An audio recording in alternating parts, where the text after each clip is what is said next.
smallholder farming feed the world and promote economic growth. Dr. Adesina, you have the floor.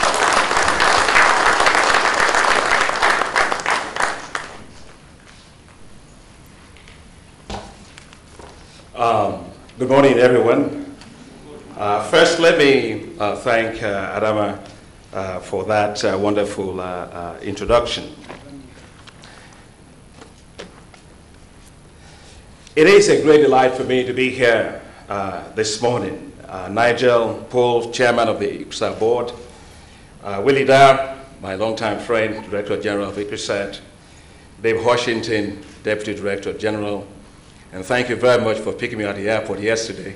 It was quite a very long flight. I was quite tired after arriving, but thank you very much. As I look around this room this morning, I actually feel enormously at home. I see so many faces that I have known and worked with over so many years. Adama, of course, when I started my career at ICRISAT, we worked in Mali together, and we used to share quite a lot of good times there. I look around at the back, I see Sarawat. Dr. Sarawat and I were together at WADA, and he was working at the time on iron toxicity. And it's good to see you, Sarawat. I see Debbie Delman. Debbie, I didn't even know Debbie was on your board. You got a terrific person on your board. Debbie and I were colleagues together at Rockefeller Foundation. And when I saw her this morning, she hasn't really changed that much. So I said, well, it must be some of those genomics things, the biotech stuff that she was working on.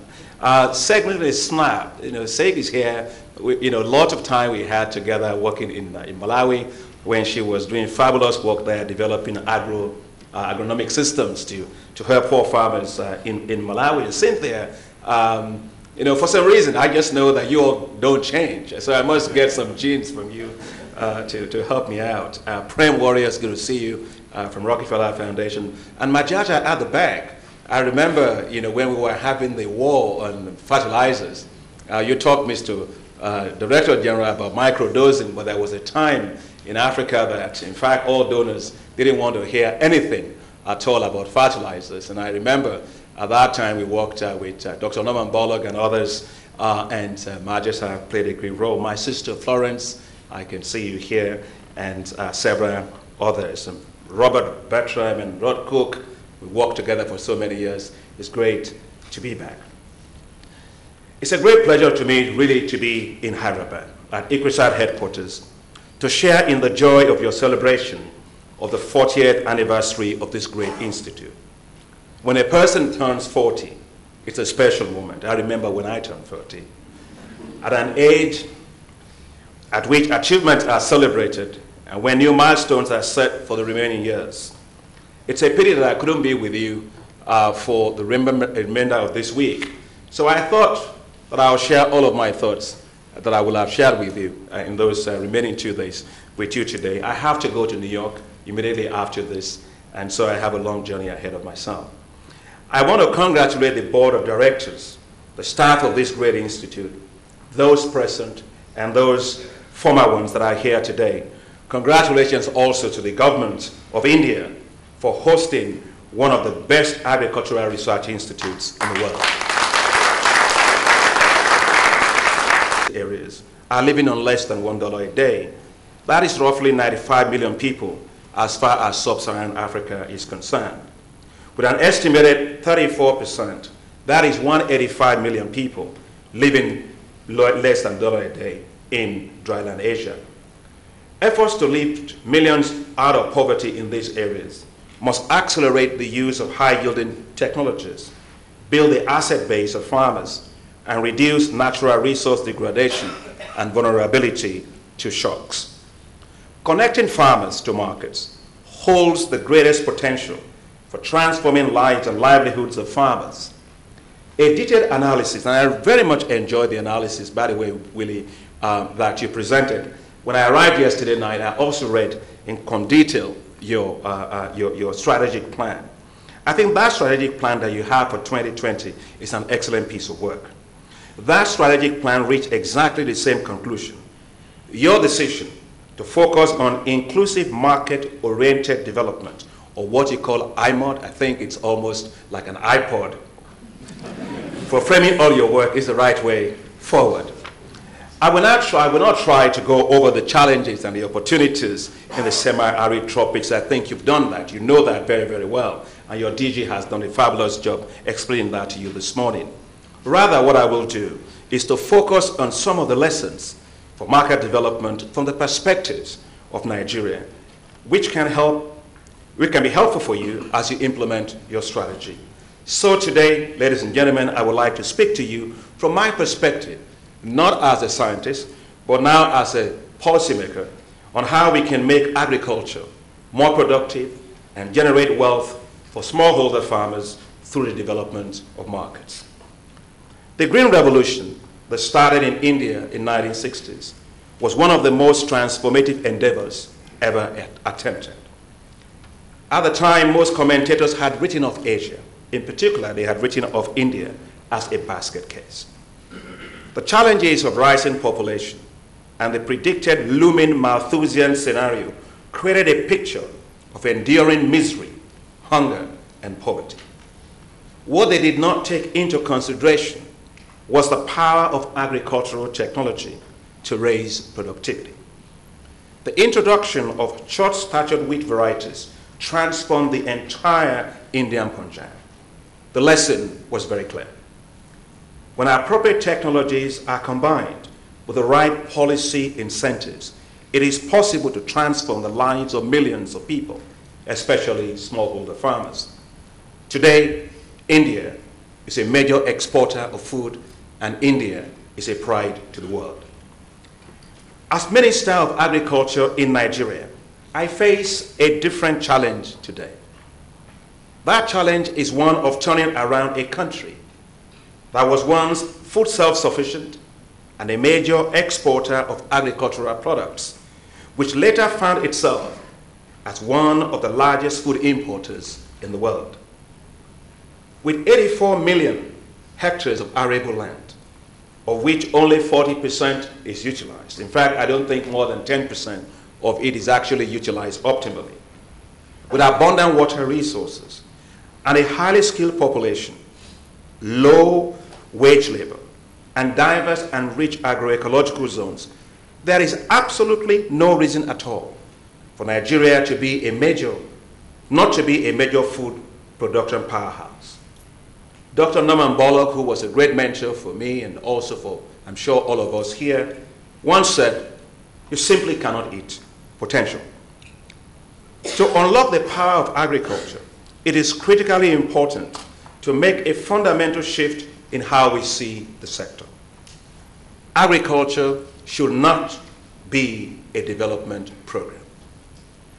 Agriculture should be treated as a business, which, if run properly, will have huge developmental impacts. That is why in Nigeria today, we now treat agriculture as a business and are aggressively focused on developing agricultural value chains that connect all the way from the farm to the table to the markets. For it is only when we develop agriculture along the entire agricultural value chains that the benefits of research and technology can fully impact on farmers. Let me walk you through what we are doing on this and some of the lessons that we are learning on connecting farmers, technologies, and markets. Let us start with the market revolution going on today with sorghum in Nigeria. I am starting with sorghum because it is one of the mandate crops of ICRISA. Nigeria, as you know, is the largest producer of food sorghum in the world. In fact, the United States is the largest producer of feed sorghum in the world. And if you look at the United States, the farmers that are producing it are actually very, very rich. But we look at farmers in my country, Nigeria, the semi-arid zones of Nigeria, producing sorghum. Yes, we are the largest producer of food sorghum in the world, but they are very, very poor farmers. You can understand the disconnect, and I will come to it later on. We produce 9.4 million metric tons per year. Today, to unlock the power of the sorghum crop for the poor farmers of the semi-arid tropics, we are using sorghum for a whole whole series of derivatives: sorghum for malt, malt foods and beverages, high-energy fortified foods, and high-quality sorghum flour for use in baking and confectioneries. The drive for market development and commercialization of sorghum started way back in 1988, when the government banned the import of barley and barley malts. This triggered a major effort by the breweries to find alternatives. The Nigerian Brewery Company pioneered research and development, which led to the production of malted sorghum. The Aba malting plant, with a capacity of 30,000 metric tons, was established. It has now become the largest state-of-the-art sorghum malting plant in the world. Because of the support of the Nigerian Breweries Company, the area cultivated in sorghum by farmers linked to their supply chain expanded from 5,500 hectares in 2006 to 25,000 hectares by 2010. The company now plans to expand its capacity to 60,000 metric tons. Additional 6 malters plants have also sprung up with total installed capacity of 60,000 metric tons of malted sorghum. The sorghum transformation agenda in Nigeria plans to further unlock value for sorghum farmers and stimulate market demand through the use of 1.5 million metric tons of sorghum for high-energy fortified foods. And I think in the presentation this morning by the DG, you saw the high level of malnutrition, wastage, and stunting that's very common in the West African semi-arid tropics, in fact, in the semi-arid tropics in general. We want to use 2 million metric tons for high-quality sorghum flour for baking and for use in extruded foods, such as pasta and noodles, and 500,000 metric tons for use for malt food, and malt beverages.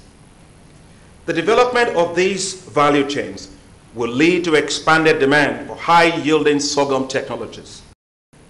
Let us move now to cassava, which is also grown in the northern Guinea savanna and dryland areas of Nigeria.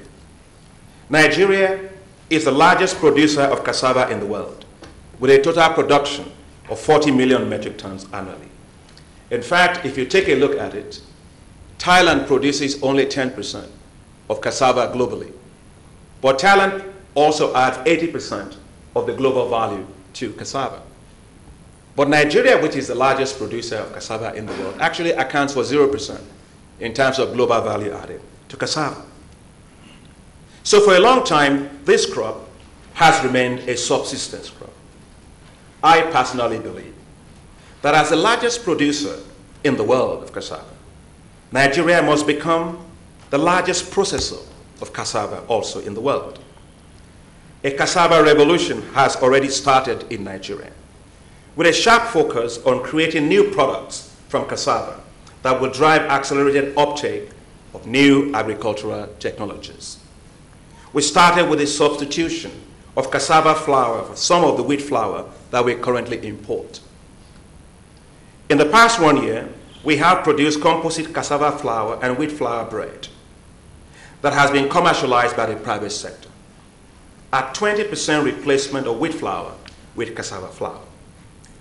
We expect that as this accelerates across the country, it will put $845 million annually in the hands of our farmers and our cassava processors, while creating jobs at home instead of exporting jobs. We are also taking advantage of new markets, especially for chips in China.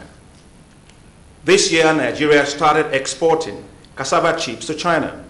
We plan to export in the next 12 months 1.1 million metric tons of dry chips to China, which will earn our farmers $136 million. We are working very actively with the private sector. In fact, we have a great program with Cargill, one of the world's largest food processing companies, to produce industrial-scale cassava starch to replace the cornstarch that we are currently importing. An estimated 250,000 metric tons of starch will be produced in Nigeria with new plants. The private sector is investing in the use of high fructose cassava syrup to replace some of the sugar that we are currently importing.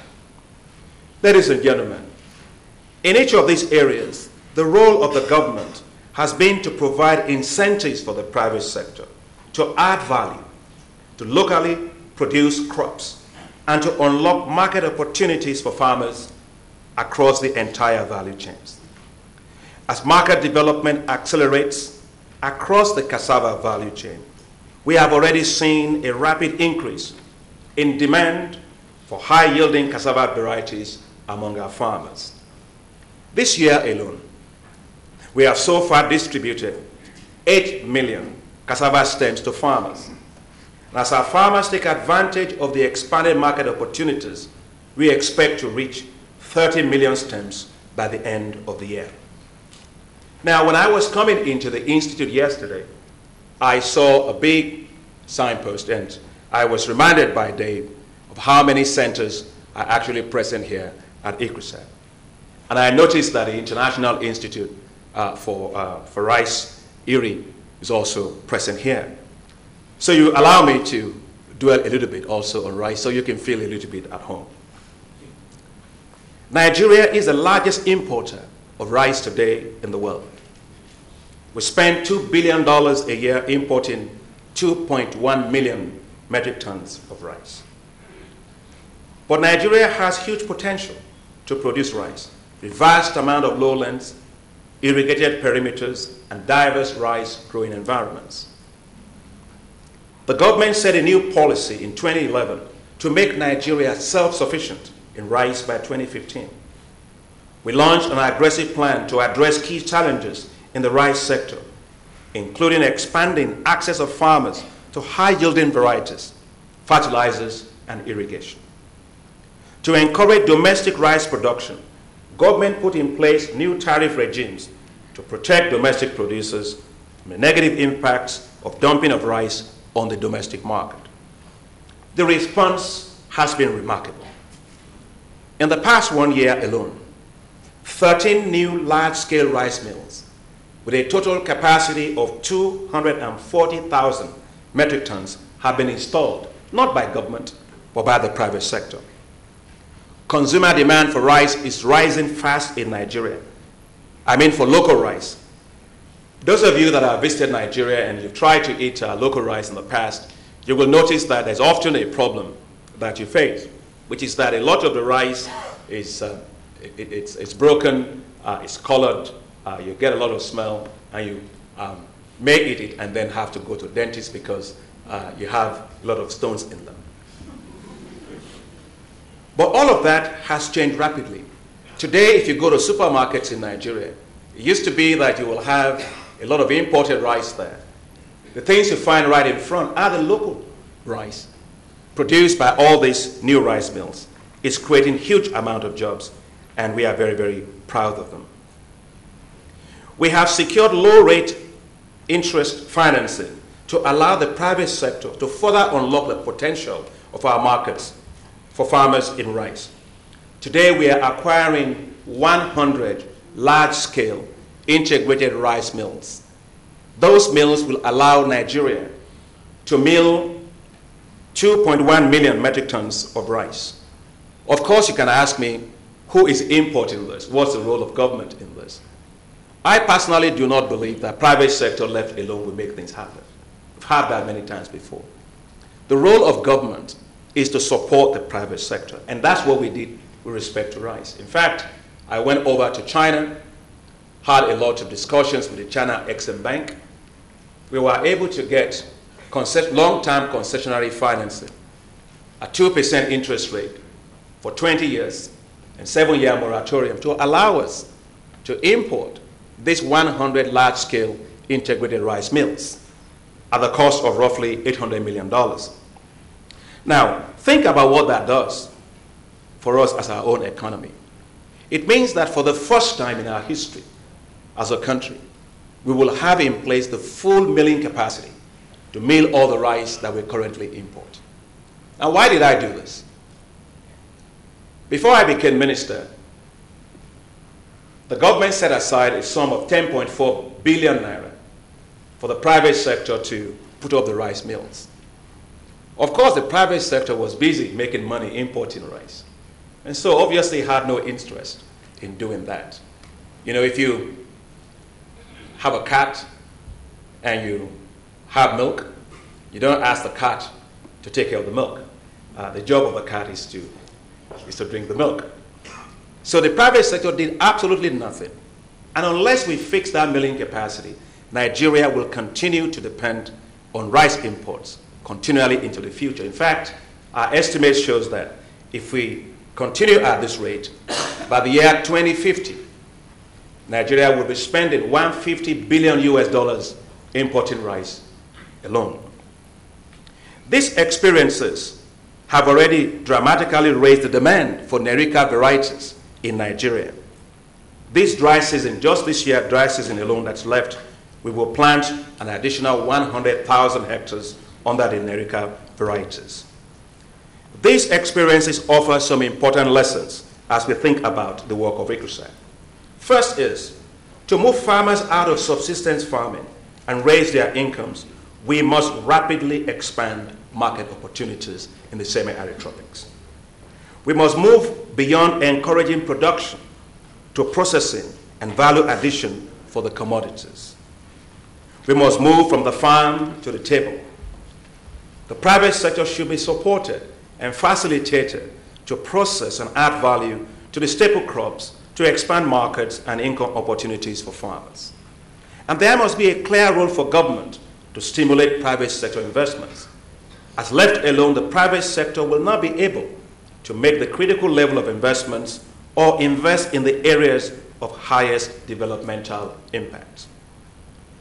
To be able to produce and meet the quality demands of markets, farmers need to have access to improved seeds and fertilizers and other farm inputs. And for that, they need well-functioning agricultural input markets. Unfortunately today, in many parts of Africa, semi-arid tropics especially, agricultural input markets are poorly developed. Expansion of agro-dealer networks is the key to accelerating access of farmers in rural areas to agricultural inputs. I remember when I was in Malawi, and SIG was there then, when the effort was on how to expand food production in Malawi. There was only one company there, which was called ADMAC, which was a government monopoly that bought and distributed farm inputs across the country. It was terribly inefficient. The farmers were not getting inputs. And most of the rural areas, farmers would travel as far as 50 kilometers just to get a small pack of seed and a small pack of fertilizer. I was then at Rockefeller Foundation, and we started the development of the agro-dealer networks, because you could find Fanta everywhere. I think, Willie, you were talking about your microdosing with the bottle cap of the Coca-Cola. You can find that everywhere, so that's why you can use microdosing almost anywhere. But you can't find seed, you can't find fertilizers, and transaction costs for farmers, such costs are so high. And so if you can find Fanta everywhere, and Coca-Cola everywhere, why can't you find seed? And so we felt that it was better for us to train those people selling Fanta and Pepsi-Cola and so on to have a technical understanding of seed, of fertilizers, and how to sow them and how to sell them to farmers. And that was how the agro-dealer work started. And we partnered with IFDC. And Malawi at the time, we built a high density of agro-dealer networks. And I remember an experience. I went to see Yara. Sig will remember the lady who was running Yara. And I asked her, can you please sell your farm inputs through this agro-dealer networks so that the poor farmers can have it? She said, absolutely not. We are going to sell it through the government ADMAC stores. When I came back after 1 year of development of this work, I entered Victoria's office. Now, Victoria's office had a big wall in which she had put a brown piece of paper all over the entire wall. So I asked her, what kind of wallpaper is this? It's not a very pretty wallpaper. Oh, she said, hold on a minute. So she removed the wallpaper. And below it was a spatial analysis of the density and distribution of the agro-dealers in Malawi. And she had put pins on them to tell the size of the agro dealers and the amount of inputs they were selling. She had learned a very important lesson, that by developing rural agro dealer networks, you can penetrate right into the rural areas and get farmers to use modern seeds and fertilizers. So I want to encourage ICRISA to partner to basically expand and deepen the agro-dealer networks in these marginal areas that you are working on. Now, let me turn briefly to the issue of seed. In Africa today, a fundamental problem that you run to is the fact that the government continues to monopolize foundation seed production policy. When I became minister in Nigeria, for the last 40 years, foundation seed production had been done by the government. Of course, it did not take me more than 30 days to dismantle the entire system. Today in Nigeria, foundation seed production is all in the hands of the private sector, and that's where it belongs. And that's why you find in Nigeria today, many of the varieties are being commercialized and taken off the research stations because the private sector has been given the incentive to do so. I want to share with you some lessons from a silent revolution on the agricultural input markets that's underway in Nigeria today, with some lessons for you. When I became minister in July 2011, what I met in place was a system of fertilizer and seed procurement and distribution that for decades relied on the government to buy and distribute fertilizers. In fact, for 4 decades in Nigeria, the government bought, the government distributed fertilizers, and it's like a pipeline. And the further you went down, it was a leaky pipeline. Only 11% of farmers actually got the fertilizers that were bought and distributed by government. They ended up on the farms of large commercial farmers. I did not realize that fertilizers and seed can actually grow hands and legs and walk away from the farms of poor farmers. The system, of course, also displays the private sector. People who are bringing in all kinds of stuff. They will bring in sand, half sand as half fertilizer. They will bring in grain as fertilizer, grain as seed. As long as somebody can take it in the ministry, it was accepted. And of course, the farmers were paying a heavy price for this. It took us 90 days to dismantle that entire system of 40 years. We took out the cabals that control the fertilizer sector. We took the government out of direct procurement and distribution of fertilizers. Today, agricultural inputs are sold directly to farmers in Nigeria by companies, reviving local seed and fertilizer companies. And why not? If you had to buy some, even like a water like this somewhere, it's sold to you directly as a customer. Why is government selling seed? Why is government selling fertilizers? Except because of rent-seeking behavior by those that are making money from it. As we made this shift, the role of government shifted to providing vouchers for farmers to access subsidized inputs directly from agro dealers under what we call growth enhancement scheme. In fact, Director General, when you put up your slide showing your IMOD thing, Professor Abubakar tapped me on the back and said, this looks exactly like the growth enhancement support strategy of Nigeria. The reason is because I firmly agree with you that the majority of our farmers are locked in poverty traps. And they can't get out of those poverty traps unless government supports them. Look at it. Most of Europe spends $267 billion supporting rich farmers. And some make the argument that poor farmers should not be supported. I'm not one of those. Because if you can support the rich, why would you support the poor? The whole essence of markets, of subsidy, is that you are dealing with situations where people are very poor, you have missing institutions, you have high transaction costs, market failures. All those things exist in Africa. In fact, they exist mostly in the dryland areas where you are doing your work. So I believe fundamentally that what we should do is to provide support for farmers, but they must get it directly, not by rich farmers. You get them out of the poverty trap and you put them on a trajectory of income growth, moving them out of subsistence agriculture with surplus accumulation to one where they go to commercial agriculture. And I think that's exactly what your strategy is doing, and I congratulate you on that. We have improved today the transparency and the accountability in how subsidy system works in Nigeria. We took advantage of mobile phone technology and launched a nationwide electronic farm input wallet system. Under this system, farmers will receive electronic vouchers for subsidized inputs via their mobile phones. Nigeria has 100 million mobile phones, and we took advantage of that. So for the first time now, we can trace farmers who receive subsidized farm inputs. We've removed political influence over the distribution of fertilizers, removed corruption in the payments for subsidized inputs, and we've also removed administrative bottlenecks in paying input retailers. The electronic wallet system, which was rolled out only 5 months ago, has already reached 1 million farmers by September. Our goal is to use that system to reach 20 million farmers with farm inputs by 2015. The system was a monumental engagement to restructure the input markets in Nigeria. It integrated an ecosystem of 25 seed and fertilizer companies, involved 25 banks, 700 agricultural extension workers, and produced a register of 4 million farmers. We established 774 redemption sites with more than 900 participating agro-dealers across the country. This year, we expect that the system will have allowed our farmers to plant on 2.1 million hectares with improved seeds and fertilizers, and we expect their total production will have risen by 5.3 million metric tons this year alone. But let me say, most importantly, the system empowered poor farmers, majority of them in the dryland areas.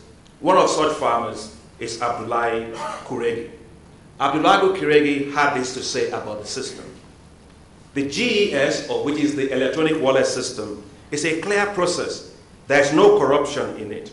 There's nobody for the first time between me and my fertilizers and my seeds. Nena, a woman farmer, said, for the first time, I'm getting my fertilizer and my seeds instantly.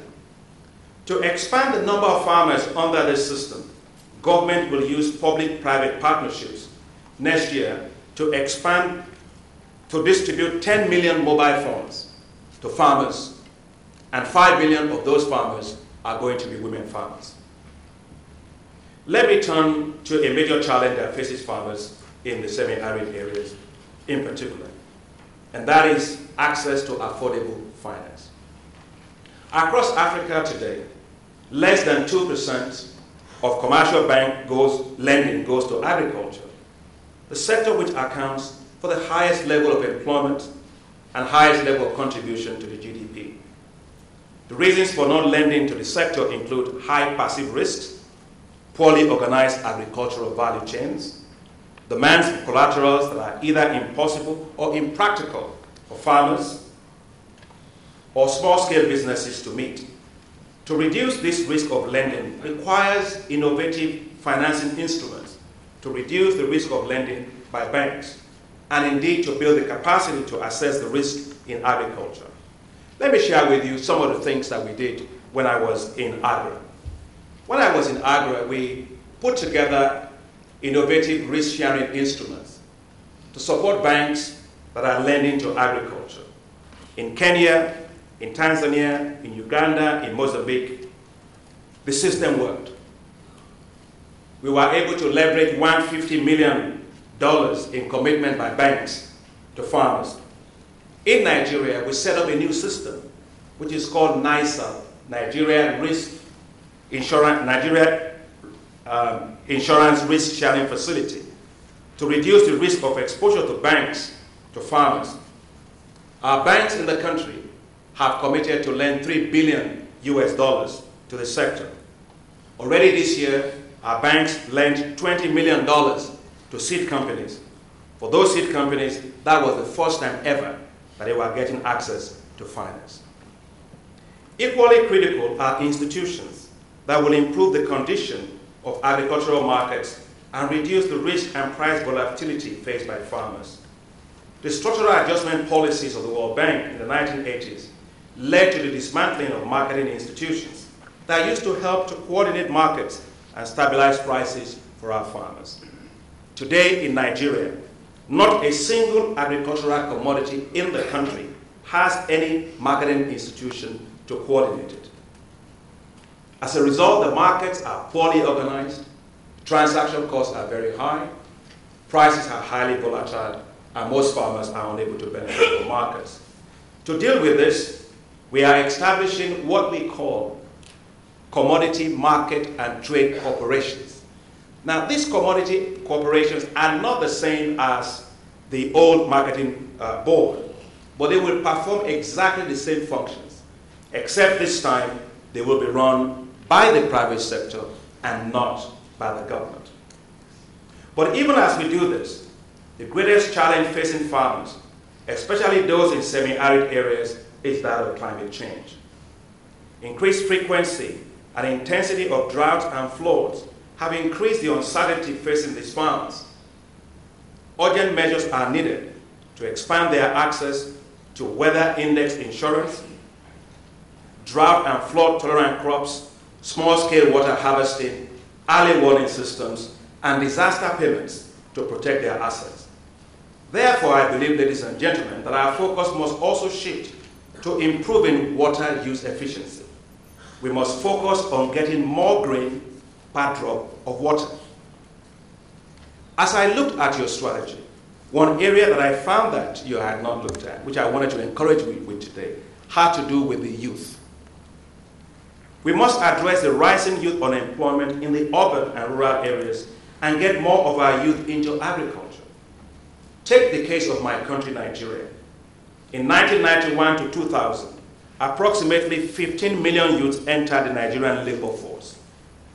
In 2001 to 2010, the number of youth that entered the workforce grew by 50% to an estimated 22 million. The majority of them could not find employment. Poverty and youth unemployment are highest in the semi-arid regions of Nigeria, in particular in the northwest and northeast of Nigeria. Incidentally, these are the same areas or the same regions where we are experiencing security challenges.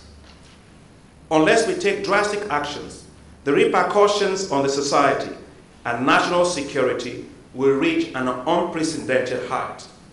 Strategies to transform agriculture in the semi-arid areas, therefore, should put special attention on how to engage the youth in agriculture. Furthermore, to be competitive in today's global agricultural markets, with changing technologies, demands for quality and standards, there is need to change the labor composition of our agricultural sector. The agricultural sector requires new skills, younger and more entrepreneurial farmers who will be able to compete at a global scale. They must be well-versed in business to be able to run sound agribusinesses that will make agriculture modern, commercial, and profitable. They must be supported with access to land and finance, and technical and business management training and mechanization. The curriculum of our universities need to be changed to prepare agricultural graduates to be job creators and not job hunters. That is why in Nigeria last week, we launched a major youth entrepreneurship in agriculture program to create a new generation of commercial farmers that are better skilled, with business acumen, and able to compete in global markets. The program will create 1 million jobs in agriculture by 2015. Distinguished ladies and gentlemen, let me state that the work of ICRISA is more crucial today than ever before, especially in the era of climate change. The crops you work on, especially sorghum and millet, are drought tolerant and hold great potential to help farmers to adapt to climate change. Your work on pigeon peas, chickpeas, and groundnuts hold great potential to improve the nutritional status of children and reduce wastage, stunting, and malnutrition, which are high in the semi-arid regions. Your work also on this will help to improve fertility of soils of our farmers. Your work on natural resource management, conservation of biodiversity, natural resource management, integrated crop, livestock, and agroforestry systems are so crucial for sustainable productivity growth and resilience within these particular systems. We are delighted that ICRISAT established its presence in Nigeria again in 2010. We are looking forward to working together with ICRISAT to help restore Nigeria's lost glory as the leading exporter of granules in the world in the 1960s. You all here have a great track record of success. ICRISAT helped the National Small Farmers Association of Malawi, NASFAM, to overcome the challenges posed by maximum aflatoxin levels imposed by European markets, which has cost African countries close to $700 million in exports because farmers were unable to meet the demands of market. Through your highly focused, successful effort, using low aflatoxin texin kits, ICRISAT helped farmers in Malawi to regain their export markets in granules in Europe. Interestingly, and with great pleasure, I'm quite actually very pleased that I funded that work at ICRISAT when I was in Rockefeller Foundation. So today, as Minister of Agriculture in Nigeria, I have reached out again to ICRISAT to launch a major 3-year program to bring back the glory of the granule pyramids in Nigeria. I'm therefore very pleased to announce here today that the Nigerian government will support ICRISAT on 2 major programs in Nigeria. One is a major program, a 3-year program on granules. When I grew up as a kid in Nigeria, our currency, if you looked at it, all you had on it were actually granules. We accounted at the time for 42% of the global export of shelled granules. Today we account for 0% because we lost most of that because of lack of aflatoxin problems. And so when Willie Ayodeji came to see me, I was thrilled. So we are going to support ICRISAT for that 3-year program. We will also support ICRISAT on the work on sorghum. So I'm very pleased that I'm back home with a center that made it happen for Malawi. You have no choice but to make it happen for Nigeria.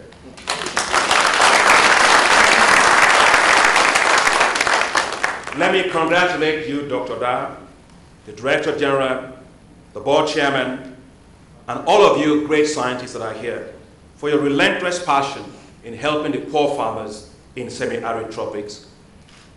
ICRISAT footprints of success are all over the place, especially in Africa. Your research work helped farmers in semi-arid Ethiopia to become a major exporter of chickpeas by your introduction of large-seeded pigeon pea varieties. In Tanzania, I see my brother here who's leading your work there. Your work on pigeon pea has already revolutionized food production in Tanzania, in Nigeria, Uganda, Zambia, and Mozambique. ICRISAT's release of rosette-resistant varieties of granules now hold great promise to accelerate the production of granules in semi-arid regions for poor farmers. Your work on introducing microdosing of fertilizer, which allows poor farmers in semi-arid areas to apply just a bottle cap of fertilizers and achieve such impressive yields, is already helping farmers all across Africa's semi-arid tropics. Clearly, ladies and gentlemen, investing in ICRISAT has high payoffs. I knew that as a young scientist working for ICRISAT in the 1980s. I knew that as a donor representative for the Rockefeller Foundation supporting your work in Malawi and in Southern Africa. And today, as Minister of Agriculture of Nigeria, I know that. I encourage donors to continue to strongly support this world-class research center, for ICRISAT represents the best hope for farmers in the semi-arid tropics. As you implement a more market-driven strategy to transition subsistence farmers into commercially oriented farmers, to expand the engagement with private sector, and to work with national governments to address market, policy, and institutional incentives to support farmers, I am very confident that your next 40 years will unlock even greater benefits for millions of farmers in the semi-arid tropics. I celebrate ICRISA with pride. So once again, hearty congratulations on your 40th anniversary and happy birthday. Thank you very much.